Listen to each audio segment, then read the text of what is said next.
Un saludo cordial para Darío Figueroa, de la misma manera, con afecto el saludo. Ah, pero ¿por qué está planteada la pregunta sobre el tema de la inseguridad? Después vamos con las broncas políticas y esto también tiene que ver con lo político, por supuesto. Gracias al buen amigo Dante que nos recuerda así. Es el arranque de año más violento de la historia de este país.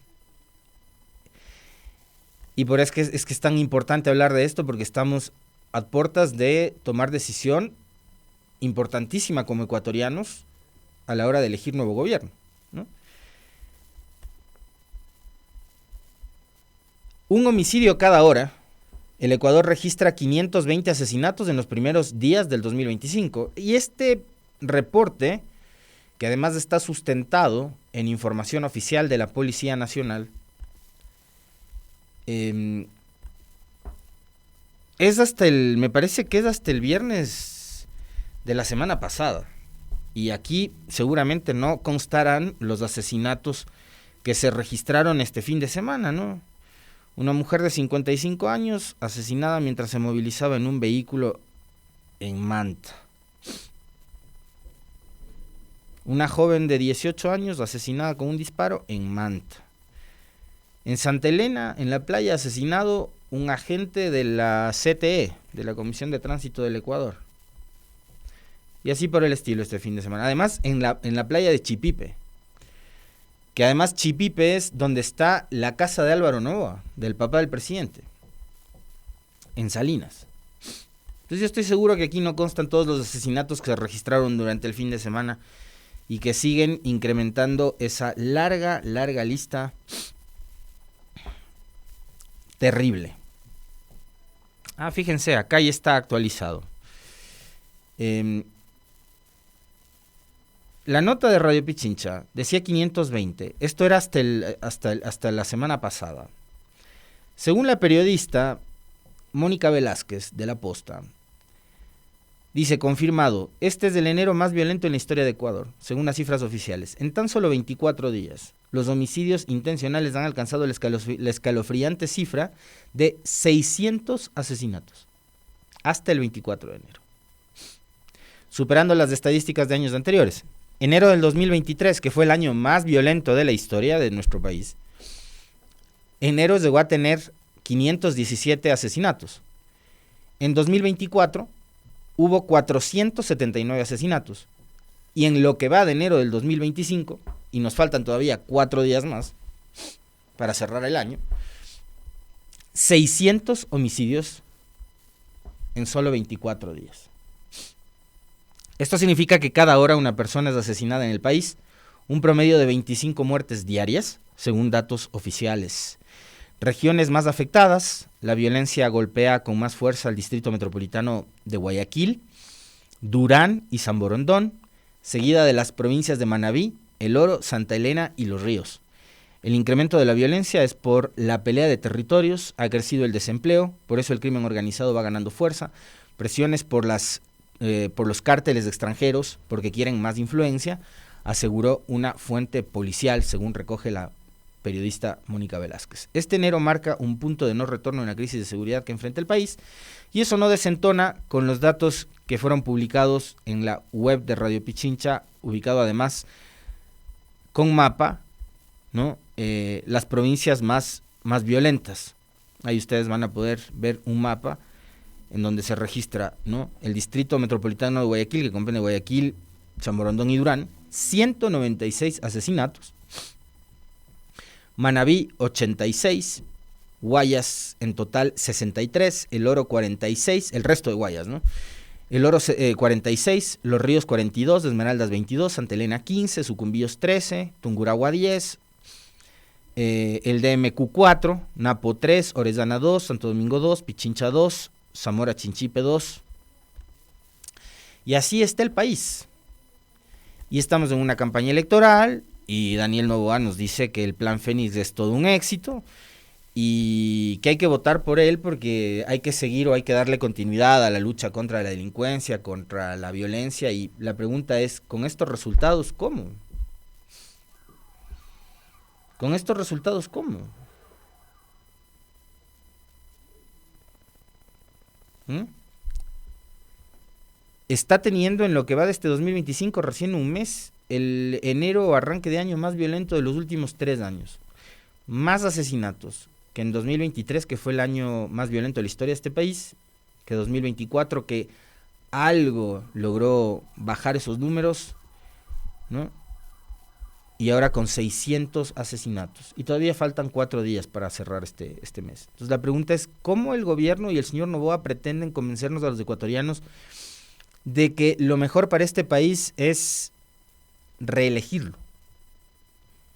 Si lo que debería presentar es resultados de que el famoso Plan Fénix es un éxito, y evidentemente no lo es, porque no existe, porque no hay Plan Fénix. Lo que vemos son esfuerzos aislados y operativos que son operativos, digamos, casi que rutinarios en el caso de la policía y operativos de las Fuerzas Armadas que han tenido que adaptarse a funciones que no eran a las que ellos estaban acostumbrados y para las que habían sido entrenados, y que ha dado lugar además a que se cometa una serie de violaciones a los derechos humanos y de que hoy además en el Ecuador estemos hablando de casos como el de los 4 niños de las Malvinas o de al menos una veintena de personas que han sido desaparecidas en procedimientos liderados por personal de las Fuerzas Armadas y de la Policía Nacional.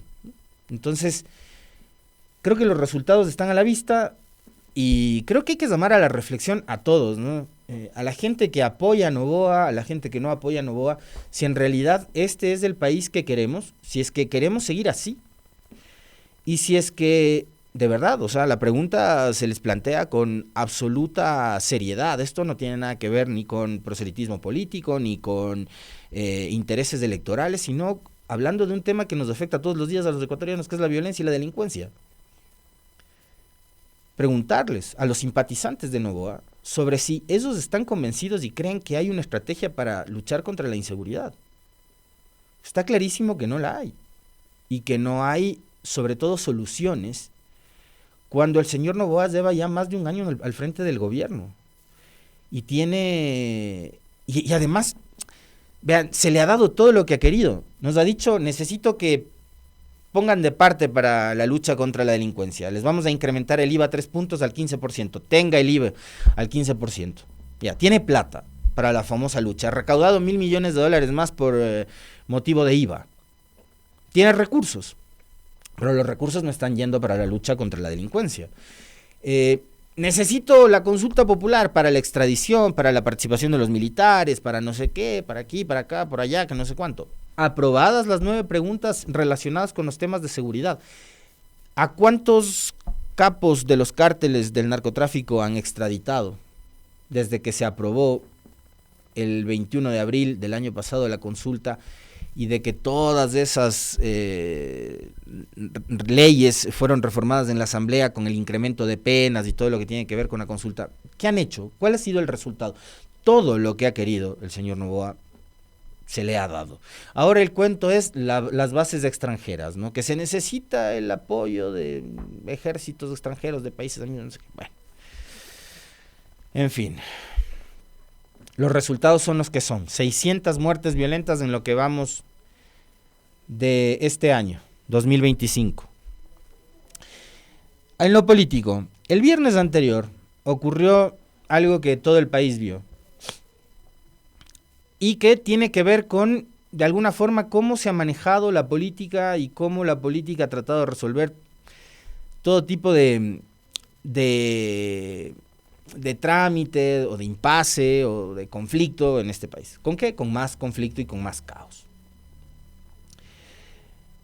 Finalmente, digamos, lo que sucedió en el Consejo de Participación Ciudadana una vez que se conforma una nueva mayoría, tiene que ver con la situación esta de que se posesione tal o cual persona al frente de la superintendencia de bancos. Y acá creo que hay que partir de un hecho, ¿no? Digamos, más allá de los acontecimientos de estos ya propios del folclore que forma parte de la política de este país, ¿no? Que es el show, el escándalo, las acusaciones de un lado y de otro. Ya son parte del folclore de la política de este país. Todo eso, el escándalo, el show y demás. Pero ustedes durante todos estos días en que han visto el relajo que ocurrió en el Consejo de Participación Ciudadana, se han preguntado por qué hay tantos intereses alrededor de decidir quién va o no a ejercer el cargo de superintendente de bancos. Tuvimos un presidente banquero que quiso imponer a la brava, a la fuerza, igualito, así como pasó el día lunes, con allanamiento, con policía, moviendo las mayorías a través de la presión y del uso de la fuerza, como ocurrió durante el Consejo de Participación anterior, donde incluso había una funcionaria en estado de gestación, que fue, me refiero a Sofía Almeida, que fue presionada y que fue casi que obligada, ¿no?, a quedar encerrada dentro de su oficina. ¿Por qué? Porque hubo un allanamiento con policía, con fuerza pública de por medio. Algo parecido a lo que sucedió el viernes anterior. Y esto pasa en dos gobiernos que son muy parecidos, porque fíjense, el gobierno anterior tenía uno de los banqueros más poderosos de este país como presidente, me refiero a Lasso. Y este gobierno también tiene al hijo de un banquero al frente en el poder, porque entre los tantos y tantos negocios que tiene la familia Noboa, está también un banco, el Banco del Litoral. Entonces, lo de fondo, más allá de si les gusta o no les gusta, si les cae bien o no les cae bien, el Consejo de Participación Ciudadana, que si tiene o no que desaparecer de la estructura del Estado, de que si le gusta o no le gusta a la nueva mayoría de consejeros, etcétera, lo de fondo es que la disputa en este momento es por quién se hace cargo de la superintendencia de bancos. Y obviamente hay unos intereses gigantescos, intereses económicos, intereses políticos, por decidir quién está al frente de esa superintendencia, que lo que no quiere es que haya controles para los bancos, que quiere que esos controles sigan siendo laxos, sigan siendo tibios. Quieren obviamente un delegado de la banca, no quieren un ciudadano que vaya a vigilar el buen comportamiento, la transparencia, el ejercicio técnico de un sector que es supremamente importante para la vida de un país, como es el sector financiero y todos los negocios que giran alrededor de ese gigantesco negocio como es el negocio de la banca. Yo partiría desde ese hecho, de plantearles a ustedes reflexionar sobre por qué es tan importante quién va al frente de la superintendencia de bancos. Y después sí podemos hablar sobre si lo que hicieron el día viernes es o no legal, es o no constitucional, o si eso configura o no un delito, que amerite además el allanamiento violento con las formas como suele hacer la fiscalía que está a cargo de la señora Salazar, que ya está de regreso. Y no se demoró 24 horas. ¿Se acuerdan que un día antes estábamos aquí comentando con ustedes diciendo, ¿y ahora con qué saldrá la señora Salazar? Bueno, al siguiente día dijo como, me extrañaban, bueno, volvieron los allanamientos, volvieron los comportamientos salvajes de la fiscalía con cámaras de televisión, con transmisión en vivo. Ventajosamente no le agarraron en calzoncillo al consejero Verduga como le agarraron al expresidente Bucaram, pero la misma forma de operar, ¿no? ¿Tienes la imagen, Esteban, por favor, congelada de cómo actuó la fiscal Soria el día viernes durante el allanamiento, en donde intentó de una forma realmente increíble, ¿no? Este es el comportamiento de una fiscal dentro de un allanamiento que además no había sido explicado con documentos. La toma congelada cuando una fiscal intenta sacarle del bolsillo el celular a una autoridad elegida por votación popular. Insisto, Verduga y los otros 3 señores les pueden caer bien o mal, eso no es parte de la discusión. Acá podía haber sido cualquiera, no solo Augusto Verduga, cualquiera, pero ese no es el comportamiento de una autoridad que representa a la fiscalía. A usted le sacan así del bolsillo el celular o de la cartera el celular, en el trolebús, en la ecovía, en la calle. Un delincuente le hace eso, pero no una fiscal. Y ahora resulta que han terminado incluso más indignados los señores de la fiscalía después de haber actuado de una manera casi delincuencial. Pero es que ese es un celular, podría haber sido una billetera. Esa imagen es absolutamente reprochable, ¿no? Y les insisto, el Consejo de Participación Ciudadana, sus 7 integrantes, están sujetos al control político y también a la vigilancia de otro tipo de instituciones como la Corte Constitucional, si es que sus comportamientos no están ajustados al marco y a la normativa legal de este país. Entonces, si hubo un incumplimiento de funciones, los consejeros de participación ciudadana pueden ser llevados a un juicio político, porque su decisión era administrativa y las consecuencias deberían ser administrativas. ¿Qué de delincuencial hay en que hayan interpretado mal una sentencia de la Corte Constitucional si es que al final, digamos, esa es la justificación mediante la cual actúa la Fiscalía? ¿Es motivo de allanar las oficinas de los consejeros como que si fueran delincuentes? ¿Por qué no dejamos que esos problemas administrativos se resuelvan en la vía administrativa o en la vía política? Corte Constitucional puede llegar incluso al colmo de destituirles a los consejeros si es que creen que la actuación del día viernes fue ilegal. O podrían ser sometidos a un proceso de enjuiciamiento político, pero de control político y de fiscalización, civilizadamente. ¿Era necesario la intervención de la policía, de la fiscalía, con la imagen y la cobertura de un canal de televisión como Ecuavisa, que era el que estaba generando esa señal, por ejemplo, y ese video? Esa toma congelada que ustedes ven radica en un video de una cámara del canal de televisión Ecuavisa que estuvo ahí, en el momento, in situ. ¿No? Mucho se comenta ahora de que el canal Ecuavisa ya no pertenece únicamente a la familia Alvarado y que por ahí hay un gran banquero expresidente que es parte de los accionistas de este canal y que es uno de los grandes interesados en esta pelea y esta lucha por tener y tomar el control de la superintendencia de bancos. Más conflicto. La política en este país sí, la política siempre es conflicto. Pero depende también cómo tú resuelves ese conflicto, ¿no?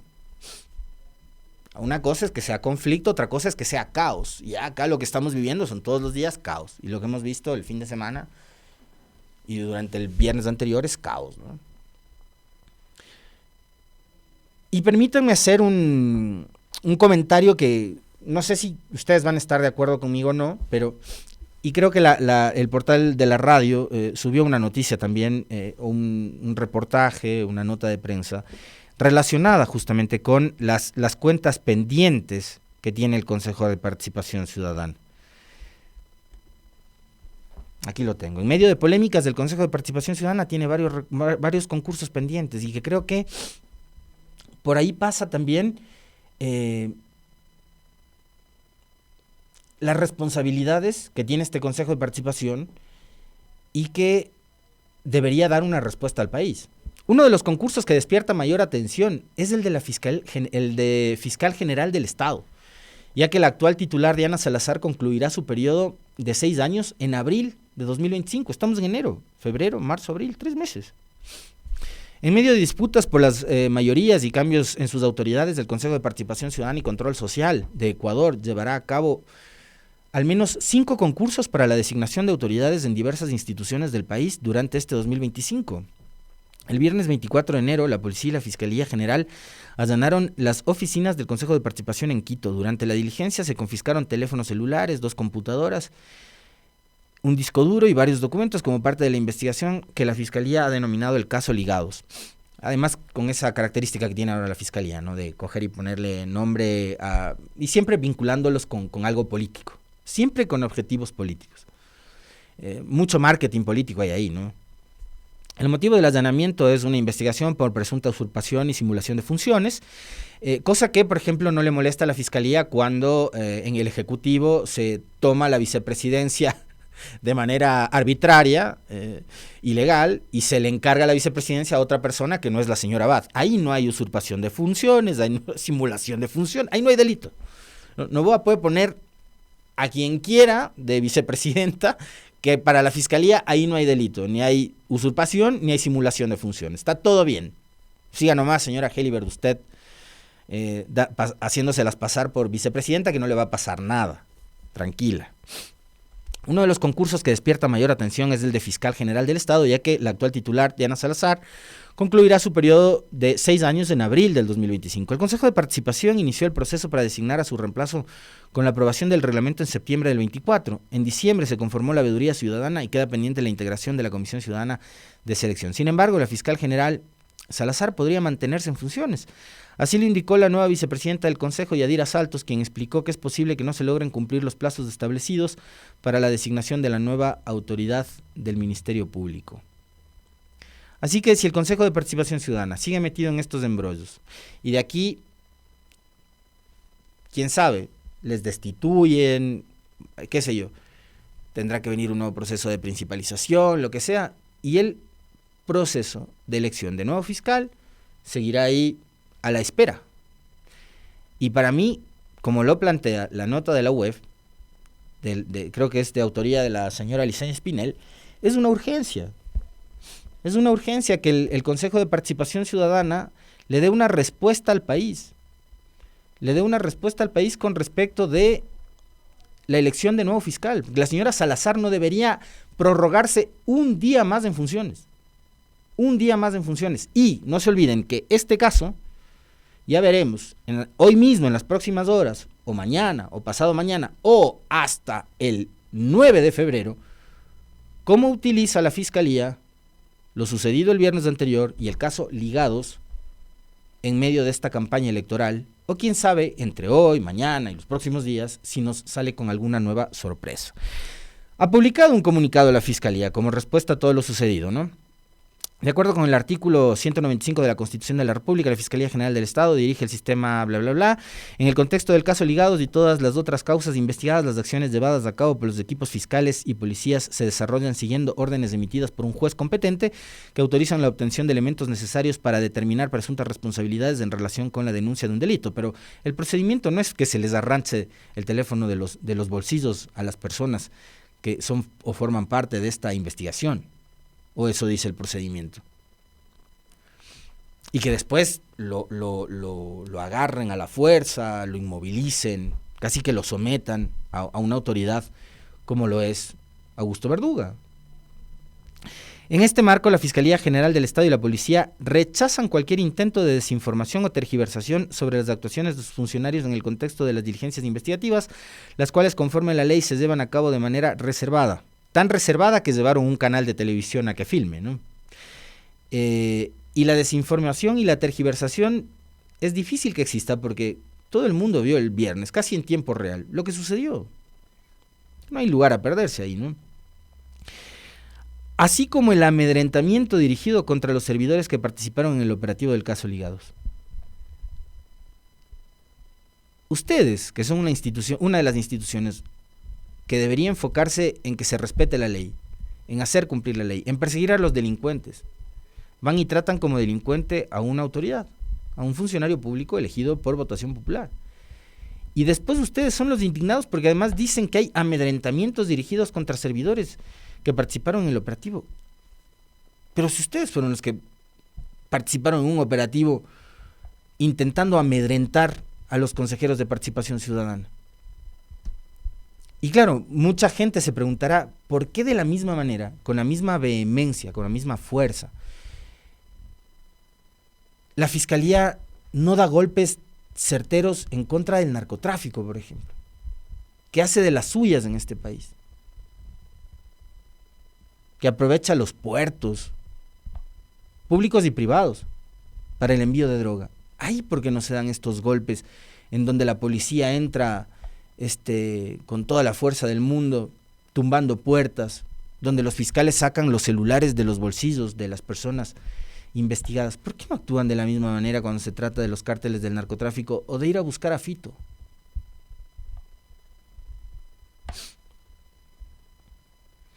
Estos actos provienen de grupos que con gran cantidad de recursos económicos invertidos en redes sociales buscan desacreditar a funcionarios cuyo compromiso ha quedado demostrado en la resolución de cientos de casos en beneficio de la sociedad ecuatoriana. ¿Cuáles serán los cientos de casos que ha llevado adelante la Fiscalía para beneficio de los ciudadanos? Insisto una vez más, ¿cuándo tendremos el caso Fito? El caso Choneros, el caso Los Lobos, el caso Narcos. O sea, algún caso, yo no tengo la creatividad que tiene el equipo de marketing de la Fiscalía para hacer los logos y para poner los nombres, ¿no? Pero, ¿cuándo será el día que den un golpe certero al narcotráfico? Y por último, y este fin de semana sí que de verdad pasaron tantas cosas y el tiempo a veces nos es muy corto, muy esquivo, probablemente es uno de los recursos más necesarios, pero al mismo tiempo, además útiles, ¿no? Pero al mismo tiempo que uno no puede controlar tanto, se nos va el tiempo. Y este fin de semana pasaron cosas, ¿no? Y pasó que el presidente trata y sigue tratando de utilizar, como lo han hecho durante las últimas 2 elecciones anteriores, el tema Venezuela como un comodín más en medio de la coyuntura electoral en este país. Entonces, entiendo que el señor Edmundo González, quien participó en las elecciones presidenciales de Venezuela, está invitado a un almuerzo el día de mañana en Carondelet.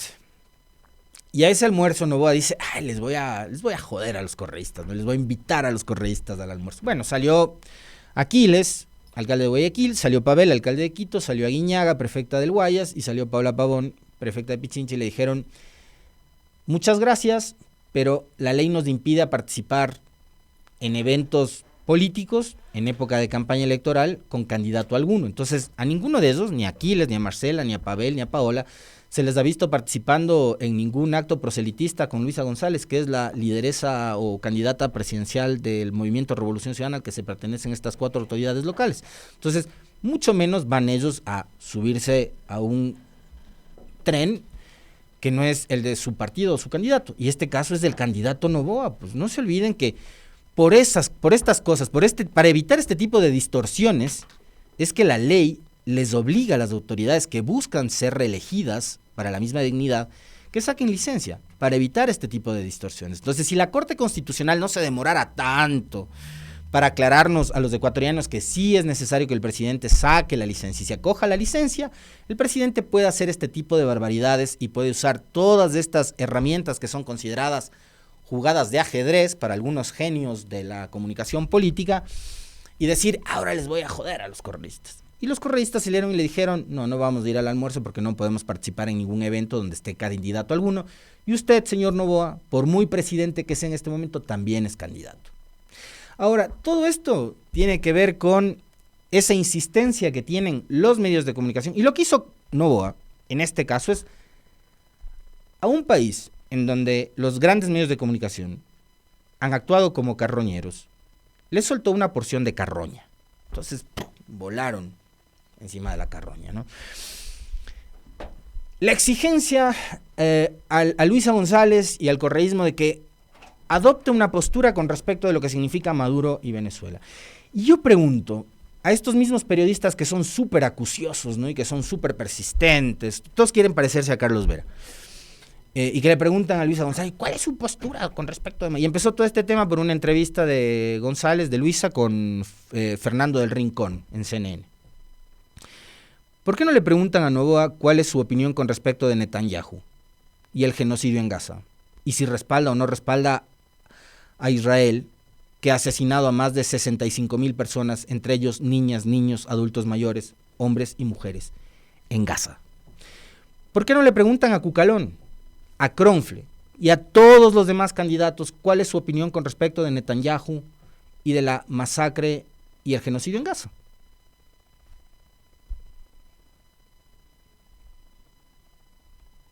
Les dejo ahí. Quizás la próxima vez que todos estos candidatos que nunca se niegan a ir a una entrevista en Ecuavisa, en Teleamazonas, en todos los grandes medios, acá no les gusta venir, pero les planteo, pregúntenles, ¿qué opinan con respecto de Netanyahu? ¿Cuál es su opinión con respecto del genocidio en Gaza? y que le digan al país y al mundo si están a favor o en contra de regímenes que violan los derechos humanos como Israel lo ha hecho con los palestinos. Como para quedar a mano.